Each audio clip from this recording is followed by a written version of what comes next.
You've had to stand in front of us and talk about pain and suffering, but how much today can you tell us about the joy and pleasure from a performance like that from your team? Yeah, leave the last 30 minutes with the result done, so a long time didn't happen. So yeah, we're really pleased. We are back in many things that define this team for the last decade, I would say last years, and really pleased for the players who deserve it because they suffer a lot this time. But we recover some identities that we lost in this path for the obvious reasons for special injuries. But yeah, really pleased for the win to 3 points, to climb a little bit the qualification, because the qualification for the Champions League next season will be so tough. In this good run that you're on at the minute, now at 5 unbeaten, we've asked you a number of times, are you back at your best? And you've said, no. But today, did we see a big step towards your best? See, much better, yeah. Maybe it's not our best, but it's closer that the consistency we have in our game and controls in many departments.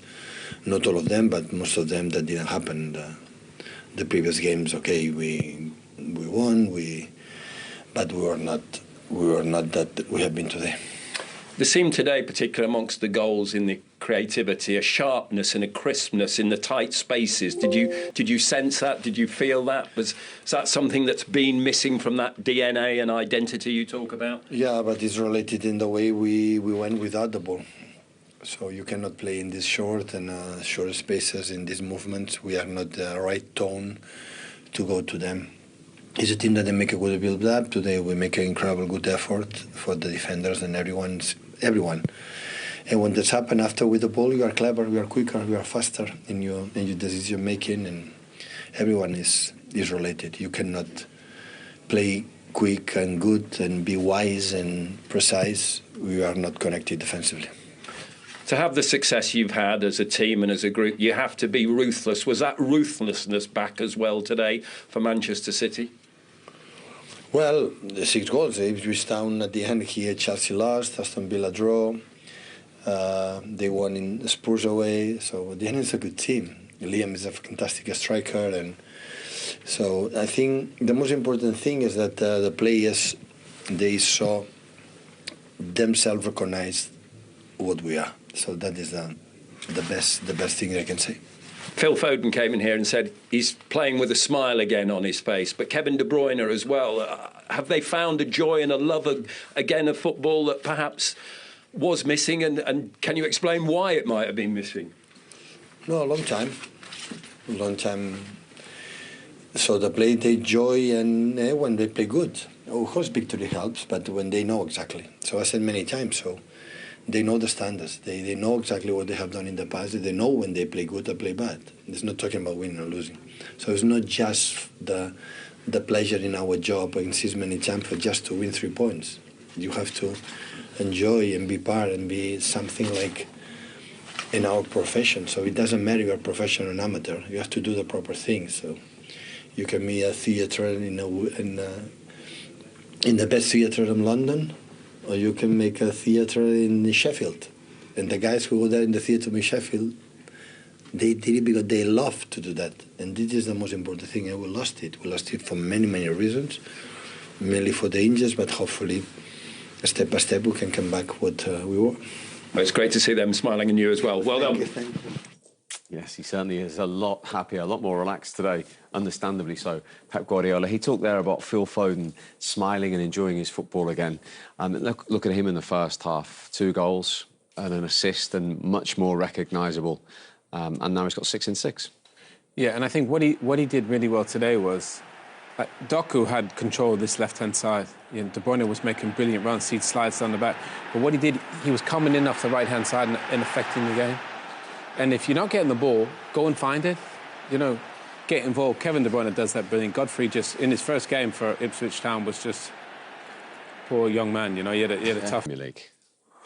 To be honest with you, they won't do much. They're forced, Steve. You know, you're talking. No, I mean in terms of overall morale and belief, because they've had a bit of a battering. Oh, big time, yeah. And to be fair, this is one of the best teams we've ever seen. So they're not used to losing. You're right. When I watched them play and I saw them struggling. Obviously, Rodri is. I don't think we ever envisioned one guy coming out and them struggling as they have. But it looked like they lacked speed and power, physicality in the team. Today, they looked a little bit different. Doku on the left, Foden on the right. They're controlling the midfield with Gundogan, Kovacic and De Bruyne. Nunez looked good at right back. You know, they just looked a little bit more...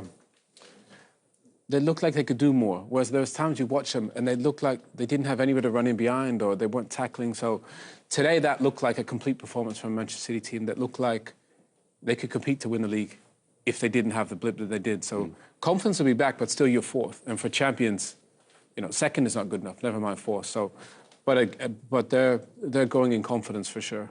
And they shared the goals out around the team today. It took them just 4 minutes of the second half to add to their tally.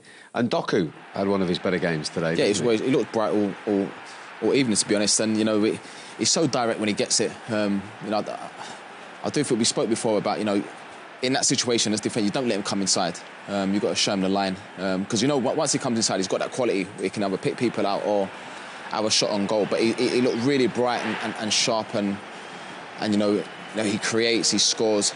But it's really difficult. When he runs at that speed, it's really difficult to defend. Yeah, I mean, he's a talented kid. And I think the one thing from your wide players, you need is speed. You know, and I think Doku on the left, Foden on the right, they had a bit of physicality, a bit of speed. Obviously, Haaland, those three, and then Kevin in behind just playing the passes. Kovacic and Gundogan. The balance felt better today. I think at times the balance hasn't been there for City because of the injuries. But today they just looked like they were ready to roll. Now then, they're 4-0 up, they're cruising, and Erling Haaland hasn't scored. Take us in the mind of a goal scorer in that situation. You see his body language a few times, especially if he came off and without scoring. But I mean, we just knew that he would get his goal. That's what I love about it. On transition, you just see the movement straight away. And when he gets into this sort of position there, it makes it look so easy. And I think it's sort of like he hits it into the ground on purpose. Really clever, but just really controlled and calm. And I mean, he had to get his goal. You know, when the team scored 6 goals, and I can imagine if he didn't get on the score sheet, then he wouldn't be happy, would he? No, I mean, the thing is, he's amazing in those spaces in transition. Obviously, it was a terrible ball from Clark. That, you know, managers always said never play square, which means never play kind of straight across, because sometimes it's just a terrible pass. You can play back or forward. Once they play that, you know, the pass from Doku is amazing, and the finish is class. But that. And it's true, even for a young kid, don't play square. You play forward or you play back. I don't even think he saw him there. No, and that's the point. And all of a sudden that happens real quick. So I think for City, when they're at their best, they can score in the multiple ways. And I thought today they did that. You know, they obviously had the goals with the cutbacks and then they had the one on the counter. They had everything they needed today. And then they had a young substitute come on, James McAtee, been on just 5.5 minutes, and he got his first Premier League goal, got in on the act. Yeah, he's a player. I mean, the big question is, does he stay like Phil Foden, or does he go like Cole Palmer? We've seen what happened with Cole Palmer. They'd be desperate to have him back. Is he in that bracket, you think? The thing is, he's a player. Even that goal, Steve, that header alone, the cushion. He has a little cushion look. Chip. Yeah, if we try and get a different angle there, it's really clever because you have to look at some stage. He has a little look at the goalkeeper just to see where he is, and then just lift it. Yeah. It's brilliant. He's got a hat-trick in the Cup, didn't he? Yeah, in the FA Cup, yeah. And so he's a young kid. He's starting to get experience. I think the one thing is you got Gundogan coming in there playing a lot of games. Why not give him a little run? It's end of the season. He's obviously got a goal in him. I think because he's younger, he's got a bit more physicality. I think he's going to start playing his way into this rotation. Maybe not starting 11, but the consistent rotation. He's 22 now. He's had his loan spells at Sheffield United in the Championship. I mean, what an environment to be in, you know, with these sorts of players. I just feel like for young players, when you come on, even if you get 10 minutes, try and create, as a forward player, try and create something. If you could get a goal, it's great and that, and, you know, just keep your head down, work hard. But when you do get the opportunity in that, can you make something happen? And listen, I mean, the game was done when he come on. But at the same time, you still got to come on and it's a good run, good time. And like I said, you know, the awareness to see where the goalkeeper is there and then lift it over him. Yeah, he's a top player. And obviously, the hat-trick in the Cup, so his numbers are good. You just got to keep doing that. What about Kovacic's ball? I mean, what a pass that is, you know, from midfield. So I do think he gives Pep a little bit of food for thought now, you know, because he's coming in and getting the numbers.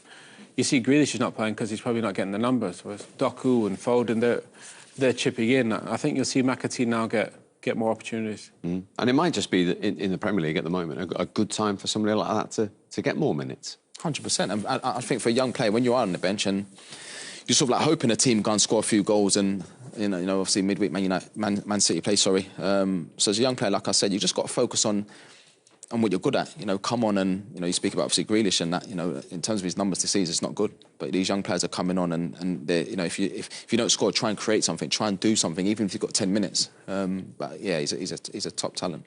Let's hear from the man who has just led his team to their biggest Premier League win since August 2022. Business once more on the back of that very important equaliser. 1-1.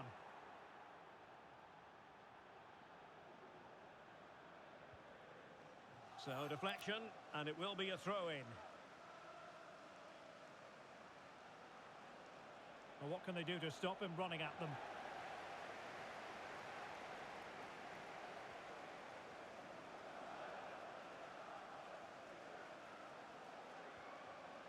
Romeo Lavia. And there it is, the half-time whistle.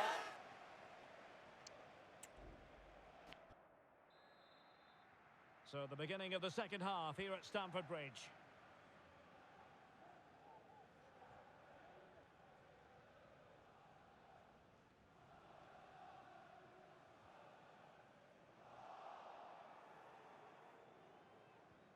Possession one. Mudryk. Being egged on by the crowd. And a goal to re-establish their advantage. Just look at the celebrations.